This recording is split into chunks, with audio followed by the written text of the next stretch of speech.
ناظرین السلام علیکم ورحمۃ اللہ وبرکاتہ۔ سیدھی بات کے روبرو پروگرام میں آپ کا استقبال ہے۔ اس وقت میرے ساتھ ڈاکٹر علی احمد النجمی صاحب موجود ہیں۔ یہ شخصیت دراصل اصول فقہ میں مشہور تصنیف شائع ہونے کی وجہ سے القواعد الفقہیہ بہت مشہور شخصیت ہیں، اور کلیت الشریعہ جامعۃ القراء کے ممتاز اساتذہ میں سے مانے جاتے ہیں، اور حالت حاضرہ پر بہت زیادہ حضرت مولانا کا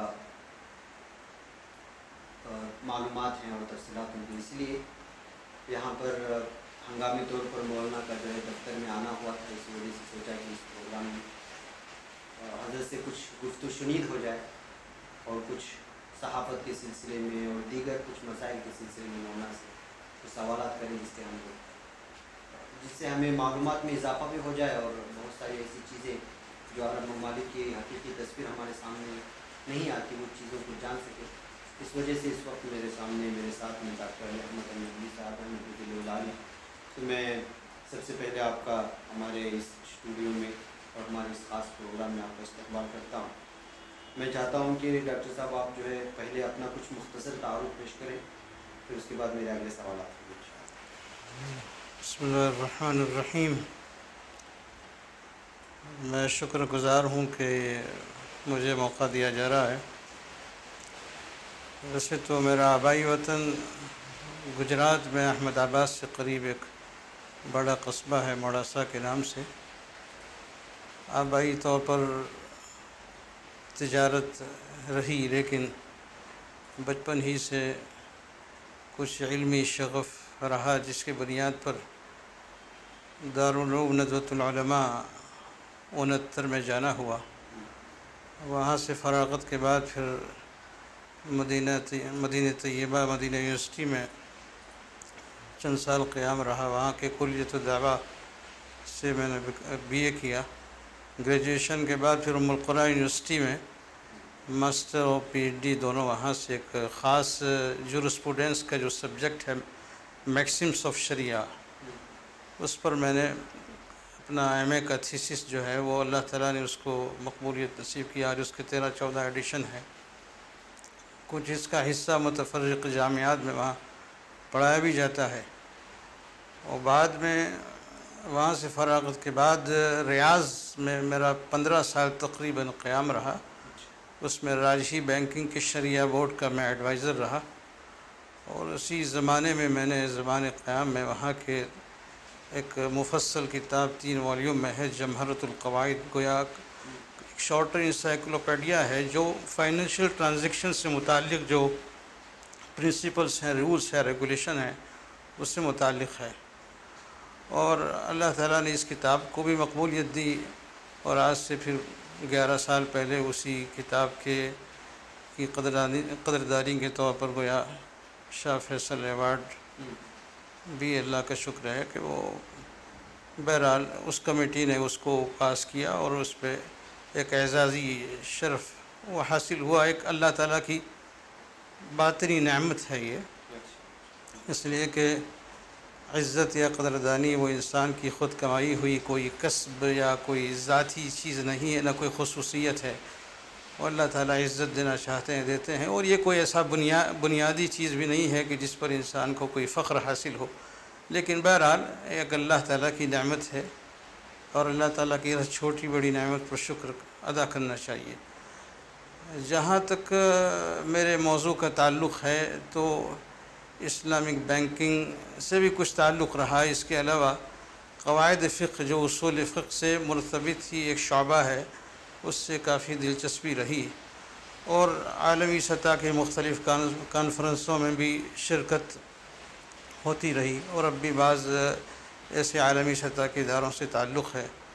خاص میرا دلچسپی کا موضوع ریسرچ ہے اسلامی قانون اور شرعی اصول کے اوپر۔ باقی جہاں تک حالات حاضرہ کا جو تعلق ہے، تو آج کل کی دنیا میں ظاہر ہے کہ ہر مسلمان کو مثقف ہونا چاہیے، باخبر ہونا چاہیے، اس لیے کہ دین کا یہ بھی ایک جز ہے۔ صرف انسان کی انفرادی زندگی وہ اس کے لیے کافی نہیں ہے، بلکہ اجتماعی زندگی میں جس قدر بھی ہو سکے انسان کو اپنا حصہ کسی نہ کسی درجے میں رکھنا چاہیے، لیکن اپنی گوناگوں علمی مصروفیت کی وجہ سے اس کا موقع کم ہی فراہم ہوتا ہے۔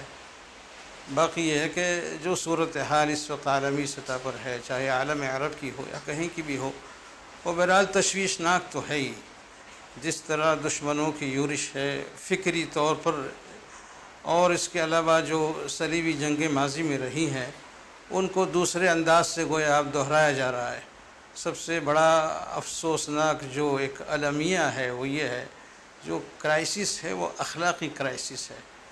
اگر اخلاق درست ہوتے تو یہ صورتحال ہرگز نہ ہوتی جو ہو رہی ہے، چاہے وہ سیاست کا میدان ہے یا معاشرت کا میدان ہے۔ جس سطح پر بھی جو ظلم و ستم ڈھایا جا رہا ہے اصل میں وہ بد اخلاقی کا نتیجہ ہے، اور اخلاق کا ہمارے یہاں اسلام میں تعلق جو ہے وہ دین اور عقیدے سے ہے۔ وہ اس معنی کر کے کہ اگر کوئی اخلاقی برائی ہم کرتے ہیں یا اخلاق کی پاسداری نہیں کرتے ہیں تو اللہ تعالیٰ کے یہاں محاسبہ ہونا ہے، اس کا تصور ایک مسلمان کو ہے۔ ساری چیزیں اخلاقی وہ ہیں جو انسانیت پوری انسانیت اس کے قائل ہے۔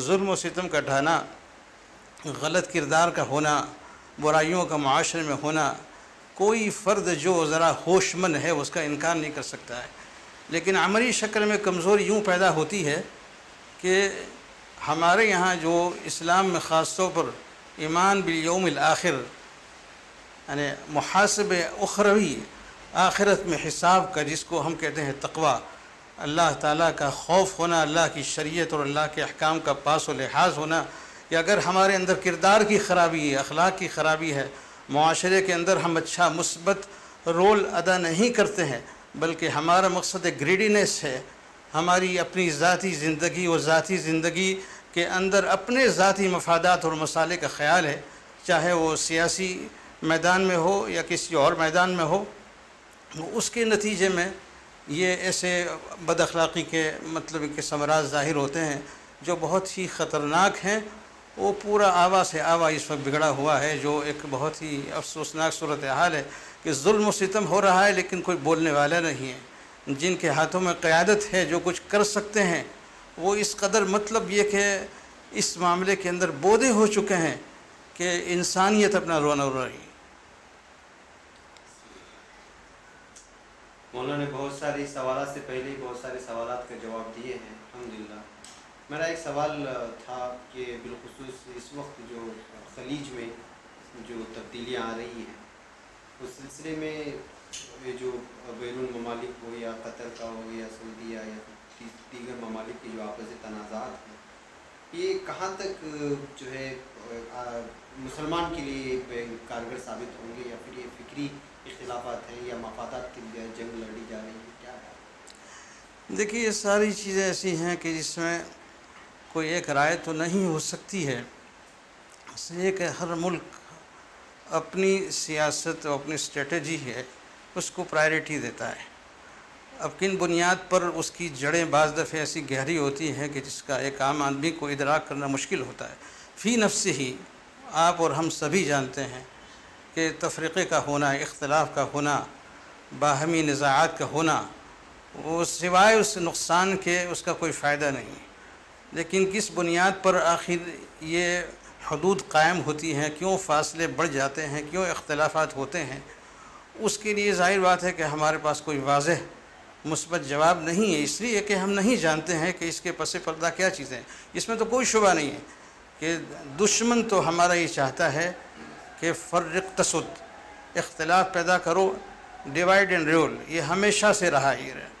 اختلاف کے نتیجے کے اندر ظاہر بات ہے کہ سوائے خرابی کے کچھ نہیں ہے، لیکن کن بنیاد پر یہ اختلافات پیدا ہوئے اور آخر یہ اختلافات مطلب یہ کہ کب سمٹیں گے اور اس کے کیا مطلب یہ کہ وجوہ ہیں، اس کا ادراک ہم مطلب ظاہر بات ہے کہ اس طرح نہیں کر سکتے ہیں کہ کوئی ایسا صاحب بصیرت بن کر کوئی اس کا واضح جواب دے سکے۔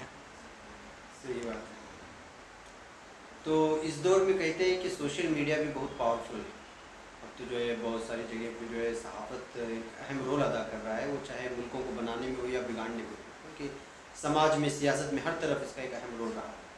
ایسے حالات میں اگر علماء صحافت میں آتے ہیں تو اس سلسلے میں ان کے لیے کیا آپ کی جانب سے رہنمائی؟ ظاہر بات ہے کہ ہر آدمی کا آپ جانتے ہیں کہ میدان ہے، اس میدان کے اعتبار سے آدمی زیادہ کامیاب ہوتا ہے، اس میں کوئی شبہ نہیں، لیکن قدر مشترک ایک آدمی کو صحافت سے تعلق ہونا چاہیے۔ اس لیے جیسے میں نے پہلے عرض کیا کہ انسان جو ہے اپنی ذات سے قائم نہیں ہے، بلکہ معاشرہ اگر ہے، معاشرے میں اس کا وجود ہے، ایگزسٹنس ہے، تب تو وہ مفید ہو سکتا ہے۔ اور ہمارے یہاں اسلام کے اندر ظاہر بات ہے کہ تعاون کا جو مفہوم ہے، تعاونوا علی البر والتقوی ولا تعاونوا علی الاثم والعدوان، اس میں پوری بات آ جاتی ہے۔ کوآپریشن جو ہے ہر سطح پر ہونا چاہیے۔ اگر کہیں کرپشن ہے تو اس کو دور کرنے کے لیے جتنا ہو سکے وہ کوآپریشن ہونا چاہیے۔ کوآپریشن نہیں ہوگا تو ظاہر ہے کہ معاشرہ برباد ہو جائے گا۔ اسی کو سورہ عصر کے اندر تواصی بالحق کہا گیا ہے۔ باہمی ایک دوسرے کو حق بات کی، عدل و انصاف کی فہمائش کرتے رہیں، اور اگر یہ نہیں ہوگا، ہر انسان محض جو ہے اپنی انڈیویژل زندگی ہی کے مفادات کو دیکھ رہا ہے تو معاشرہ ترقی نہیں کر سکتا ہے۔ تو صحافت کا جہاں تک تعلق ہے یا سوشل میڈیا کے جہاں تک تعلق ہے، وہ کافی ظاہر ہے کہ اس کے چینلز وسیع ہو چکے ہیں، اور جس حد تک انسان کو جو اس کی ہابیز ہیں اس میں اس کو اضافہ اس کا کرنا چاہیے، ورنہ وہ معاشرے کے لیے آدمی مفید نہیں ثابت ہو سکتا ہے۔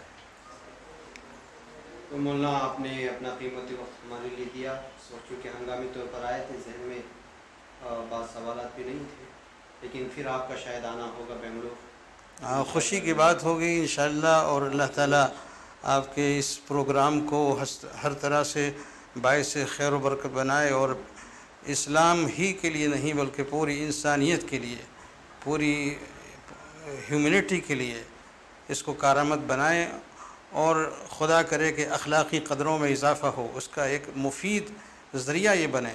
اور جیسے میں نے کہا کہ اخلاقی قدروں کے زوال کی وجہ سے بہت سے امراض ایسے ہیں جو دن بدن بڑھتے چلے جا رہے ہیں، اور ظلم و ستم اس قدر ہے کہ جس کا احساس نہیں۔ وہ عدلیہ کہنے والی آج کل کی کورٹس اور محاکم، ان کے اندر عدل نہیں رہا، یہ عالمی سطح کی یہ بات ہے۔ تو اللہ تعالیٰ مطلب یہ کہ آپ کے ان وسائل کو مزید ترقی دیں اور پروان چڑھائے، اور انسانیت کے لیے ایک ایسا مفید کام کر سکیں کہ جس کی وجہ سے ایک اچھے معاشرے کو پنپنے کے اندر آپ کا مثبت رول ہو۔